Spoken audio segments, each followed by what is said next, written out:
Hey everyone, welcome back to another MCAT Shemmassian workshop. Today we're exploring a high-yield Chem Phys MCAT passage pertaining to rapid unimolecular reactions. And we're going to read this passage paragraph by paragraph, discuss any figures, and then we'll get to all of the questions complete with explanations. Let's get started. Before we jump into the passage, we just want to say that you can find over 4,000 MCAT practice questions on our MCAT question bank, but today we're just going to cover a couple of the questions. Now let's jump into paragraph 1. Paragraph 1 states that reactions between carbon-based atmospheric compounds contribute to the oxidative capacity of the Earth's atmosphere. The characterization of these reactions is deeply important to understanding organic aerosol formation and the greenhouse effect. So there's a couple of things that are important in this paragraph. One of the things is that, again, we're always looking for our first paragraph to be kind of like our intro, our background information. It sets the scene. And so some key things might be reactions, carbon-based, oxidative capacity, and that these things are important in understanding two different things: organic aerosol formation and the greenhouse effect. So when we're reading these passages, we want this first paragraph to kind of set the scene for us. What kind of hat should we be wearing? Like, what kind of passage is this about? What discipline, what concept, what topics?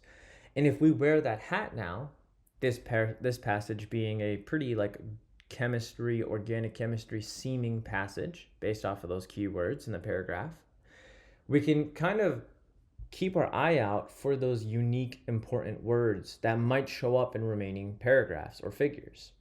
So things that I would highlight in this paragraph would be reactions, carbon-based, oxidative capacity, and that would be about it.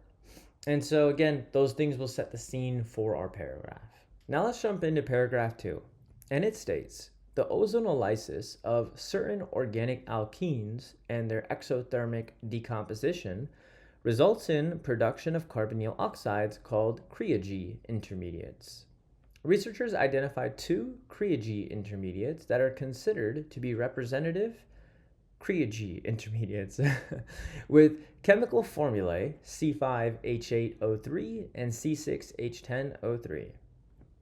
And so again, we want to be looking out for those key words, key terms, key topics. We know that the prior paragraph was talking about Earth's atmosphere, greenhouse effect. This paragraph's talking about was ozonolysis. Things that we want to pay attention to, though, like things that are rooted in our content, would be organic alkenes, exothermic decomposition, carbonyl oxides, and C5H8O3 and C6H10O3. Those are the things that I would want to be highlighting. And again, it's because those are the things that are rooted in the content that I'm supposed to come into the passage knowing. Now let's jump into paragraph 3. Paragraph 3 states, the long lifetime of these Crea-G intermediates allows other reactions to take place, including reactions with additional atmospheric compounds and intramolecular reactions. Examples of possible intramolecular reactions are going to be shown in figure 1. Which now it's going to roll into figure 1. But before we do figure 1, we want to again look at the key words or highlights that we would be doing in this third paragraph. And key things that I would want to highlight would be long lifetime, other reactions, and intramolecular reactions. Again, these are the things that, like, if we were to look at lifetimes, what comes into my head is like half-life type reactions, things with very long half-lives. Another thing that comes into my mind is reactions. So again, what are all these different types of organic reactions that I'm supposed to know? It hits us with the term intramolecular. That's different than intermolecular. And again, these are the things that they throw into the passage that we're supposed to know, we're supposed to understand. And so I would highlight those key things. Now let's jump into figure 1. We already had a bit of background on figure 1 based on that prior paragraph. And a rule of thumb I always have is when I get figures or questions on figures, not only do I jump straight to the figure to look at information in that actual drawing, but I also like to read the paragraph before it because sometimes key information's in there. Again, our prior paragraph showed us examples of possible intramolecular reactions of these Crea-G intermediates. And so we have a little bit of background.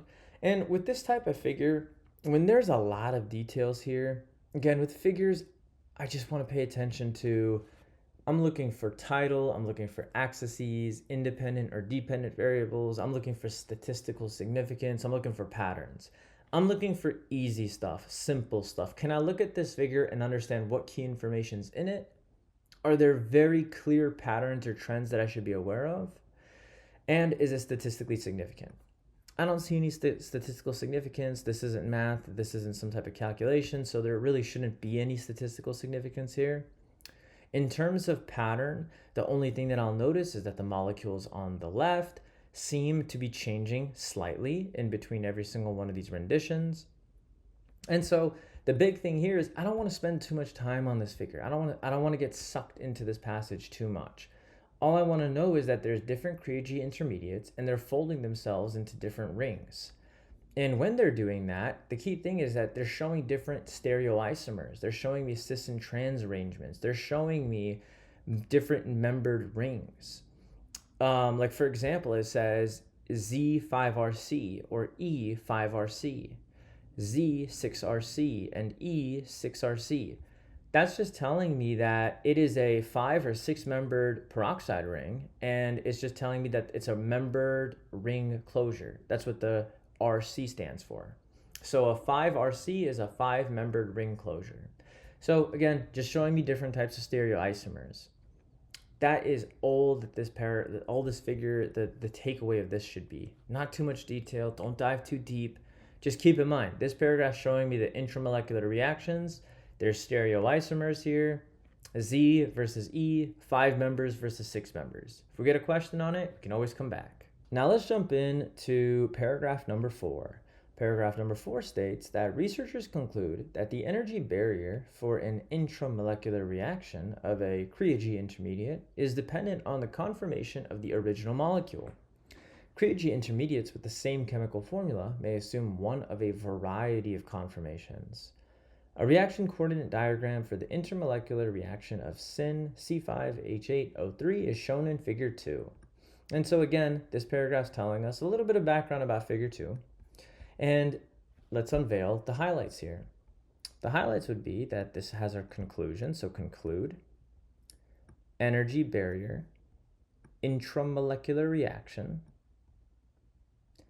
dependent on the conformation of the original molecule, same chemical formula, variety of conformations. And lastly, I would get intermolecular reaction, because that's different than the intramolecular reaction. And so the reason why I would get these highlights again is that we're looking at a diagram that's going to show us energy barriers.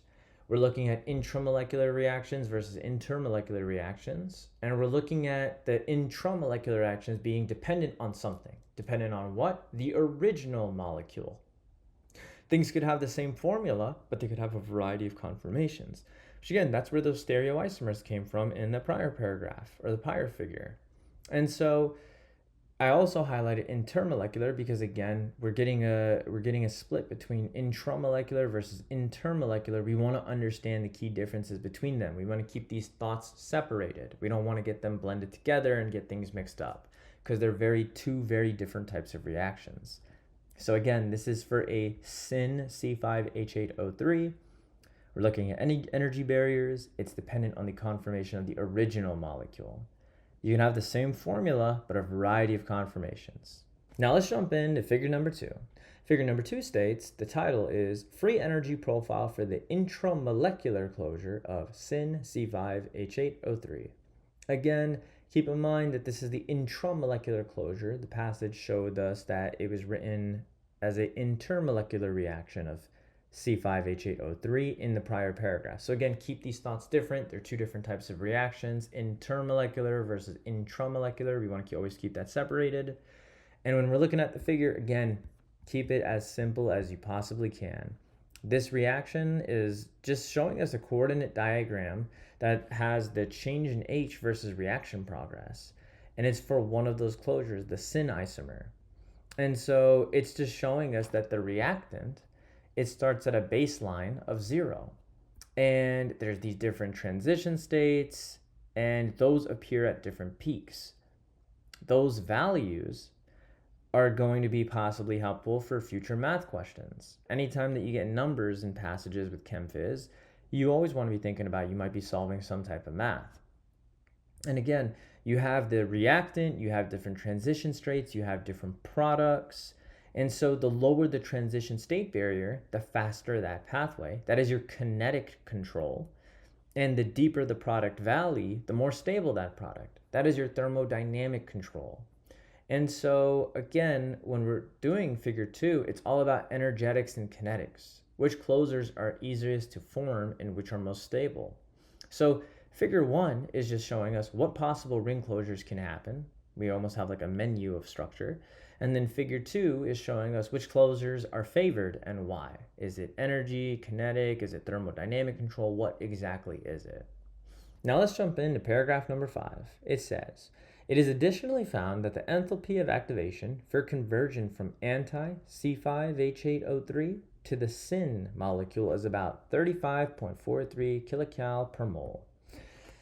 Again, this is a pretty simple paragraph. We want to focus on some keywords. And so if we were to unveil the highlights, it would simply be enthalpy, activation, convert from anti to syn, and I would highlight the number 35.43 kilocal per mole.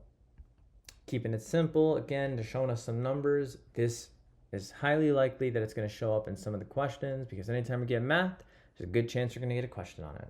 Before we jump right into the questions, again, we just want to say that if you're looking for more information on MCAT buzzwords, do check out the comprehensive list of high-yield key terms listed at the bottom of each content unit in our MCAT Premium Content Hub. They're super valuable, super high-yield, quick, simple guides for high-yield key terms. Now let's jump into the questions. Question number 1 states, the intramolecular reactions described in the passage are... And we've got 4 different answer options here. We have A, double displacement reactions, B, electrophilic substitution reactions, C, bicyclic ring closure reactions, and D, lactone ring closure reactions. And so when we're looking at figure 1, keep in mind it was all about Cree intermediates, and they were folding in on themselves, creating 2 fused rings. 2 fused rings is going to help point us in a pretty strong direction for one of the answer options, but also keep in mind, these are not substitution or displacement reactions. They are cyclizations. We are creating a ring. And so when we're looking at the answer options, the only viable option here would be bicyclic ring closure. That is 2 rings forming in the same molecule. We have D, which is lactone ring closure. That one's going to be wrong because lactones are cyclic esters. They have that C double bond O that's within the ring. And so the products in the figure 1 don't have those ester linkages, so they're not lactones. And for A, again, a double displacement requires 2 reactants swapping group. There's only 1 molecule folding in on itself, so it's not A. And for B, that one's going to be wrong because there's no leaving group being replaced by another. It's an internal bond formation. So for that reason, C, bicyclic ring closure, is going to be our correct answer. Question number 2 states, the ring opening of the Z5RCP requires a minimum activation energy of what? And so this one is asking us about the ring opening, and it's this minimum activation energy. You should be thinking to yourself, where did we talk about activation energies? Where did we talk about energies at all? And we started towards the end of the passage.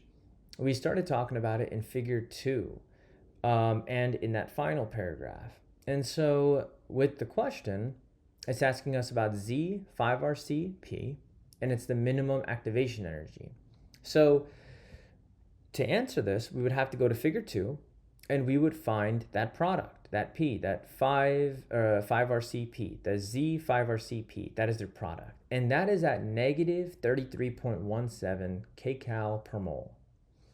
We have our transition state, which is Z5RC, TS, that the TS stands for transition state, that's at 2.27 kilocal per mole.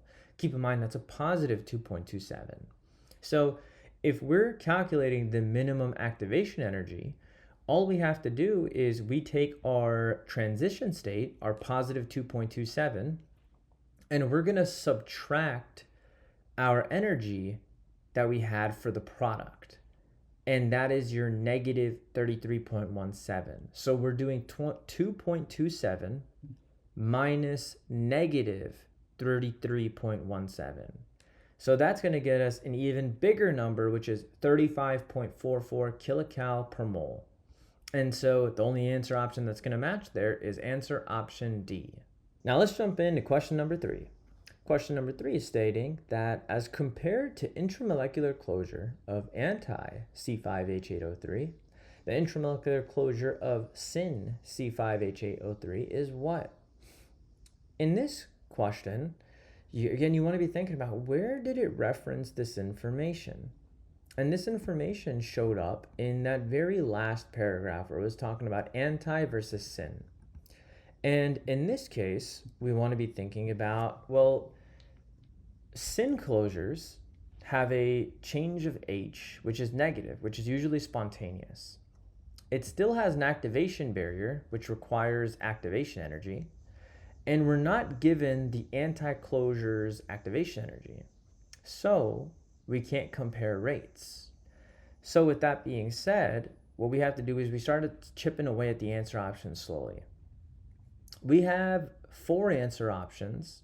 3 of them are saying spontaneous. So looking at the answer options, it's either non-spontaneous and requires energy to proceed forward. That's A. We have spontaneous and proceeds more quickly. B. Spontaneous but does not necessarily proceed more quickly. C. Or D. Spontaneous and requires energy to proceed forward. So the very first decision is, I like to think of it as the answer options. You can break them down into little pieces. The first piece is non-spontaneous versus spontaneous. And if that's the case, you want to be thinking about, where do I get that information from? Well, in this case, because the syn closure, the change of H is going to have to be negative, that means it's going to be spontaneous.